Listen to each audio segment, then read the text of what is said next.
अस्सलामु अलैकुम वरहमतुल्लाहि वबरकातुह। बच्चों के साथ कुरान पढ़ने में बहुत मज़ा आता है, तो इंशाअल्लाह हम आज बच्चों के साथ बैठ के आपको कुरान सुनाएंगे। अऊज़ु बिल्लाहि मिनश शैतानिर रजीम।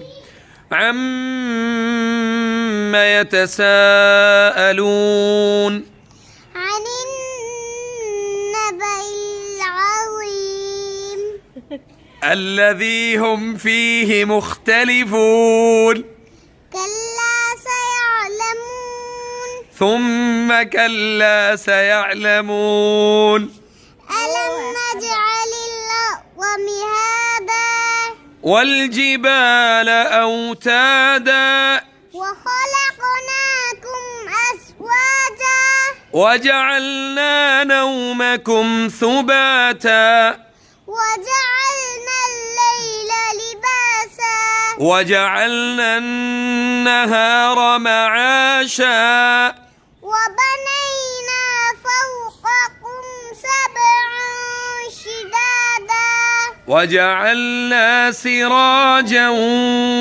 वहाजा وأنزلنا من المعصرات ماء ثجاجا لنخرج به حبا ونباتا وجنات ألفافا إن يوم الفصل كان ميقاتا وفتحت يوم ينفخ يوم ينفخ في الصور فتأتون أفواجا وفتحت السماء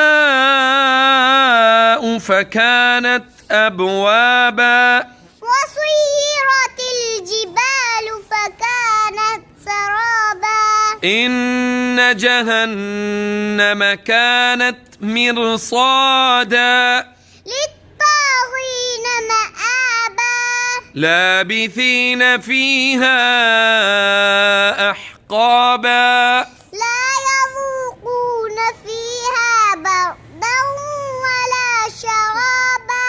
ما شاء الله تبارك الله.